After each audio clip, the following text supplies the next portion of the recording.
मित्रांनो, IPLचा सीझन संपताच आता सगळ्यांना उत्सुकता आहे ती T20 वर्ल्ड कप सामन्यांची। 2007 नंतर आतापर्यंत भारताने हा वर्ल्ड कप जिंकलेला नाही। मात्र यंदा रोहित शर्माच्या नेतृत्वाखाली भारतीय संघ दमदार कामगिरी करून हा वर्ल्ड कप जिंकणार अशी आशा तमाम भारतीय क्रिकेट प्रेमींना आहे। भारताचे माजी क्रिकेटर आणि BCCIचे ex chief selector Dilip Vengsarkar यांनी भारतीय क्रिकेट टीमला विजयाचा मंत्र दिला आहे। ते म्हणाले की भलेही या संघात शुभमन गिल, रिंकू सिंग, KL राहुल सारखे T20 क्रिकेटचे धुरंधर खेळाडू नसतील, मात्र तरीही संघ मजबूत आहे। पॉवर प्लेचे 6 ओव्हर्स संघाकरिता अतिशय महत्त्वाचे असतील। हेच ओव्हर्स सामना तुम्ही जिंकणार की हरणार हे ठरवणार।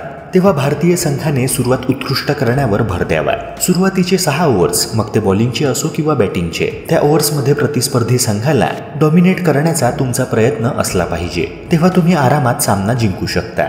मित्रांनो, वेंगसरकरांच्या ह्या सल्ल्याशी तुम्ही सहमत आहात का? कमेंट सेक्शनद्वारे नक्की कळवा।